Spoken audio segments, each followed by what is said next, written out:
नमाज पढ़नी आवश्यक है, आप शिफ्ट में पढ़िए, हम उसको रोकेंगे नहीं, लेकिन सड़क पर नहीं। सड़क चलने के लिए जो भी सड़क पर नमाज पढ़े, योगी की पुलिस, मोदी की पुलिस, अमित शाह की पुलिस, शुभेंदु की पुलिस, इनको इतने लठ मारो कि सीधा हो जाए मुसलमान। क्यों पढ़ेंगे आप? वजह बताइए। अरे आपको नमाज की और गोश्त की चिंता, मुसलमान को दो चिंता बहुत है कि हम सड़क पर नमाज कैसे पढ़ें और मेन रोड पे गोश्त की दुकान कैसे खोलें। ये दो बकवास जो हो रहा है, मुसलमानों को देखेंगे पिछले इस सेकुलर सरकारों ने मुसलमानों का इस तरह से ज़हनी इस्तेहसाल किया, भावनात्मक शोषण जो हुआ है। आप देखेंगे चावल दाल सब्जी होटल में जो बनाया जाता है वो होटल के अंदर बनता है, और शाम को देखेंगे कबाब जो भूनेगा वो जाके बाहर भूनेगा। ये मानसिकता क्यों आपकी बन गई? जिस चीज़ से हमारे बिरादराने वतन चिढ़ते हैं आप चिढ़ाते हैं। कबाब बाहर, आप देख लिया पूरे भारत में ये क्या ट्रेंड, क्या सेटअप है। चावल घर के अंदर, होटल के अंदर, दाल होटल के अंदर, सब्जी होटल के अंदर, सब कुछ होटल के अंदर बन रहा, और कबाब के लिए काउंटर बाहर लगाया जा रहा, और ऐसे ऐसे पंखा झल रहे हैं और कबाब खा रहे हैं साहब, और हिंदू भाइयों को चिढ़ा रहे हैं। अब आ जाइए भैंसे के दुकान पे चले जाइए, बकरे के दुकान पे जाइए, शीशे लगे मिलेंगे, अंदर एसी लगी मिलेगी। बकरे का दुकान एकदम साफ सुथरा, और भैंसा वाला बड़का बड़का रान में तबक चिपका चिपका के बाहर टांगेगा। क्या ड्रामा कर रहे हो इस मुल्क में यार? आपको किसी को चिढ़ाने के लिए पैदा किया गया था? किसने ये मानसिकता बनाई? इसी तरह के वकीलों ने, पार्टियों ने, ये जो सेकुलर पार्टियां कहती बस मेरी हुकूमत तुम बनवा दो, फिर तो तुम गुंडागर्दी करना, तू जुआ खिलवाना, तू सट्टा चलवाना, तू दारू बेचना, तू बलात्कार करना, तू लूटना, तू पाटना, पढ़ना मत, नौकरी मांगना मत, आगे बढ़ना मत, इंजीनियर डॉक्टर अफसर मत बनना, लीडर भी मत बनना। लीडर एक ही रखना जिसको कभी भी हम चाहें तो किताब चोरी में, बकरी चोरी में अंदर कर दें, वैसे ही लीडर रखना। वैसा लीडर मत रखना जो गर्दन दबा दे, वैसा लीडर मत रखना जो मेरी सरकार हिला दे, वैसा लीडर मत रखना जो कभी हमें चैलेंज कर दे, वैसा लीडर मत रखना जो मुसलमानों की आबादी के अनुपात में नौकरी और अधिकार मांगने लग जाए। लीडर वैसा रखना जो कहे इन डीएमओ से तो मैं जूते साफ कराता हूं, मगर जब जेल जाए तो उसकी हालत कुत्ते जैसी हो जाए, उसे वो सहूलत भी नसीब मुयस्सर न हो जो सहूलत एक वीआईपी जेलर को, कैदियों को मिलता है। आप योगी आदित्यनाथ के बयान से सहमत हैं? नहीं, आप असहमत हैं। आप क्यों डिसएग्री करते हैं ये बताइए? आप सड़क पर नमाज पढ़ना चाहते हैं? हिंदू धार्मिक कार्यक्रम भी तो सड़कों पर होने दीजिए ना। अगर कोई चोर चोरी करता है तो क्या ये तर्क फिट बैठेगा कि वो चोरी कर रहा तो मैं क्यों ना करूं? आप बताइए हमसे। कोई यूपी में नमाज नहीं पढ़ने देंगे रोडों पर? नहीं, नमाज नहीं पढ़ने देंगे, नहीं, रोड पर सड़क जोड़िए ना। पश्चिम बंगाल में गाय बेचने को तैयार है हिंदू। मुसलमान ना खाएं। जो चीज़ मुसलमान से जोड़ दिया जाता है उससे मुसलमान बच जाए। एक बंदे ने हमसे कहा कि आप किस किस चीज़ को छोड़ेंगे? मैंने कहा आपने छोड़ा कौन कौन सा चीज़? मैंने ऐसे तो सब कुछ छोड़ना पड़ेगा। मैंने कहा लिस्ट तो बताओ, आपने इन 75 वर्षों में छोड़ा क्या? हमें बताइए। आपने गाय खाना छोड़ा, भैंस खाना छोड़ा। अरे भैंस के बारे में मैं एक बार बोला हूँ, फिर बोल देता हूँ। सर्कस आप लोगों ने देखा कि नहीं देखा? सम्राट सर्कस, जेमिनी सर्कस, फलां सर्कस। सर्कस में बंदर का कर्तव्य मिलता है, घोड़े का मिलता है, कुत्ते का मिलता है, शेर का मिलता है। अगर भैंसे का कर्तव्य कहीं हो तो बताइए। सर्कस वालों ने भी छांट दिया कि किसी काम का नहीं है। कहावत है गई भैंस पानी में, भैंस के सामने भीम बजाना, ये सब सारी कहावतें हैं, काला अक्षर भैंस बराबर। और उसी भैंस को जिसको सर्कस वालों ने छांट दिया, मुसलमानों पे थोप दिया, तुम ही खाएगा ये, तो तुमको भी किसी काम का नहीं रखा गया, छांट दिया। सरवर साहब, पश्चिम बंगाल सरकार को बचा क्यों रहे हैं? नहीं, हिंदू बेच नहीं पा रहे हैं। मैं किसी सरकार को नहीं बचा रहा हूँ, मैं मुसलमानों को कह रहा हूँ कुछ नया जीने का अंदाज बनाओ, जीने का ऐसा अंदाज बनाओ कि दुनिया हैरान हो जाए कि अरे मुसलमान ऐसे भी जीता। यस, ऐसे ही जीता हूँ मैं। शाद अजीमाबादी एक बहुत बड़े शायर गुजरे हैं, अल्लाह उनको जन्नत दे। पटना अजीमाबाद का नाम, पटना का नाम पहले अजीमाबाद हुआ करता था, पटना के थे शाद अजीमाबादी। उनका एक मशहूर शेर अक्सर मैं पढ़ता हूँ।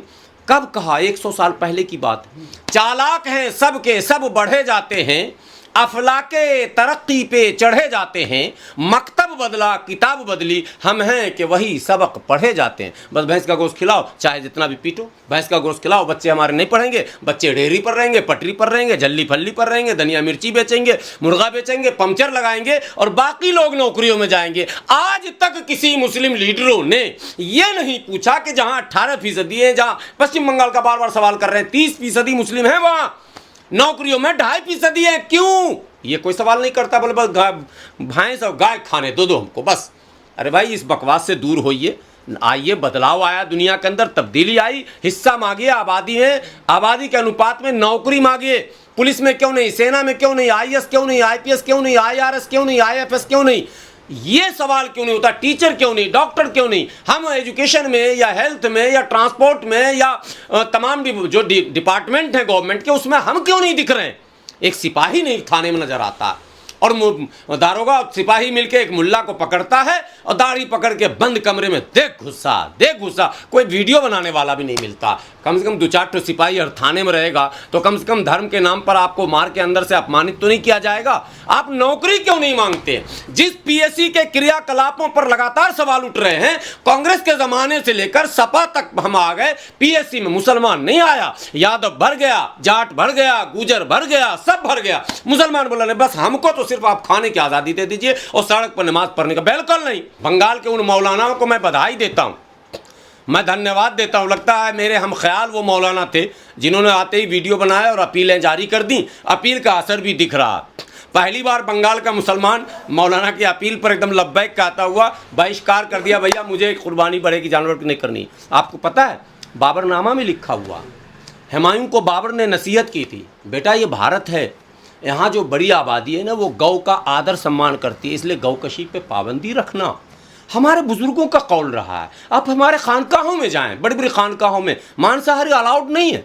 उनके यहाँ जो तबरुकात बांटे जाते हैं, जिनको आप उर्दू में क्या कहते हैं, जो भंडारे को जो खिलाया जाता है, लंगर में जो है वो मांसाहारी नहीं है अलाउड, शाकाहारी।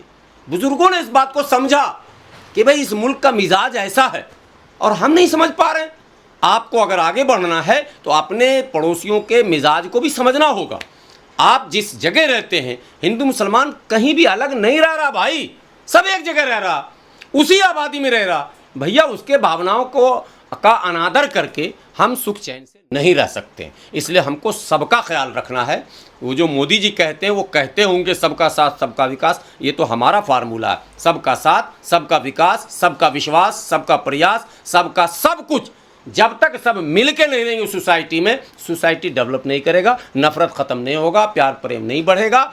इसलिए ज़रूरी है कि हम वो रास्ता निकाल लें जिस रास्ते में किसी की भावनाएं आहत न। कानून का तरीक़ा ये है कि जब तक कोर्ट में सारे प्रोसीजर पूरे हो न जाएं और जब तक उनको बाज़ाब्ता उनके जुर्म का ऐलान न हो जाए, तो वो मुजरिम नहीं मुलजिम कहे जाते हैं।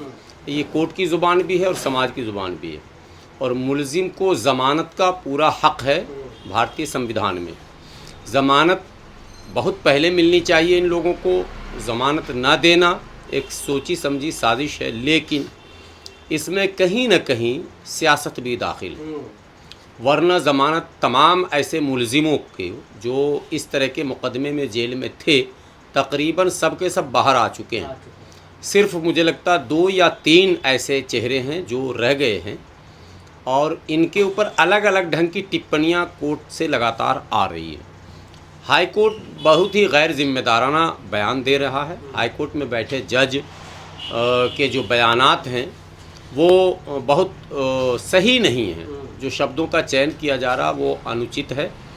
वो बड़े पद पर हैं, जज हैं, उनके द्वारा लिखे गए बोले गए तमाम बातों को नज़ीर माना जाता है। निचली अदालतें उसका अनुसरण करती हैं।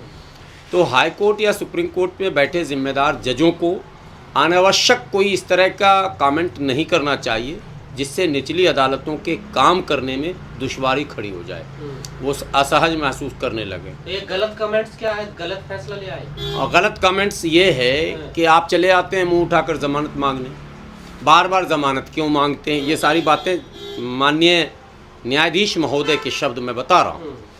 तो ये ठीक नहीं है। आप न्यायाधीश हैं और उच्च न्यायालय के न्यायाधीश हैं, आपको बिल्कुल ये संज्ञान में रहना चाहिए कि हमारे द्वारा बोले गए लिखे गए सारे मामले जो हैं वो निचली अदालतों के लिए एक आइडियल, एक नज़ीर बन जाते हैं। तो इसलिए अनावश्यक टिप्पणियाँ जो हो रही हैं, पिछले दिनों जो मुख्य न्यायाधीश की एक टिप्पणी जो वायरल हो रही है, ये सब अनावश्यक है, नहीं होना चाहिए। लोगों को अपने पद की गरिमा बचानी भी बहुत ज़रूरी है। जब आपको पता है कि आप जो कुछ भी बोलेंगे वो आप तक सीमित नहीं है। आप गुलाम सरवर नहीं है कि कुछ भी बोल के निकल जाएंगे। आप माननीय बड़े न्यायालय के न्यायाधीश हैं। तो एक तो ये मामला, दूसरे सियासी दखल इसमें जब से हुआ, मैं बार बार कह रहा हूँ और फिर कह रहा हूँ, कपिल सिब्बल जब वो मिनिस्टर थे यूपीए की सरकार में, 2011 में सुप्रीम कोर्ट ने एक नोटिस जारी किया केंद्र सरकार को, अनुच्छेद 341 पर लगे धार्मिक प्रतिबंध के खिलाफ, जो PIL नंबर 80 हम लोगों का सुप्रीम कोर्ट में है, जो 2004 से है, उस पर 2011 में इशू फ्रेमिंग के बाद, after issue framing notice issue किया गया केंद्र सरकार को। हम लोग यूनाइटेड मुस्लिम मोर्चा की टीम कपिल सिब्बल से मिलने गई कि भाई नोटिस आया है, जवाब दे दीजिए ताकि आगे की प्रक्रिया अदालत की शुरू हो।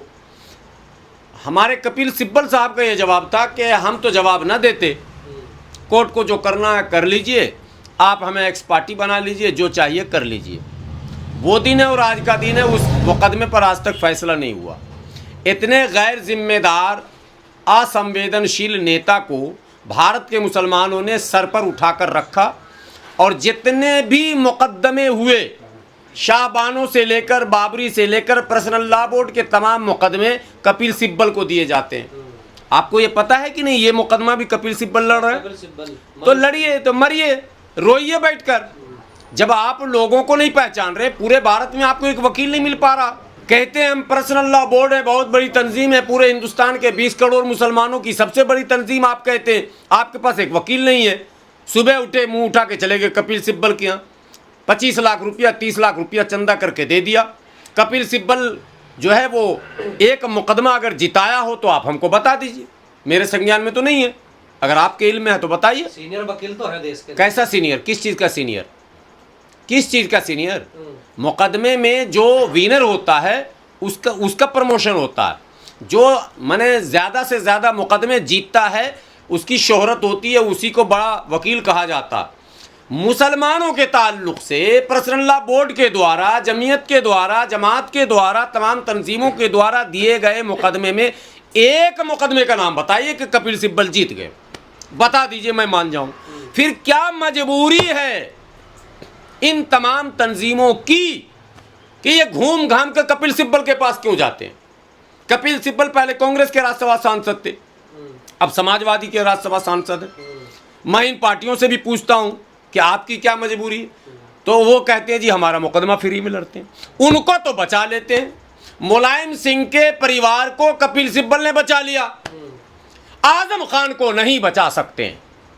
मगर पर्सनल लॉ बोर्ड सारा चंदा का पैसा, हराम की कमाई, ये जाकर उसी को देंगे, ये मरे हुए कौम के चंदे का पैसा। अरे भैया, हम सच्चर कमेटी ने पहले रिपोर्ट में कह दिया कि हम मरी हुई कौम है, दलितों से भी बदतर हैं, हमारा एक एक रुपया कीमती है भैया, और हमारे एक एक रुपये को आप जमा करके और कपिल सिब्बल को अमीर बना रहे हो जबरन, वो भी गैर जरूरी, जिससे कुछ बेनिफिट, कोई रिटर्न नहीं मिल रहा साहब। वक्फ बोर्ड को तो बचा लिया ना, देंगे कहाँ बचाया वक्फ बोर्ड? कोई कानून नहीं आया।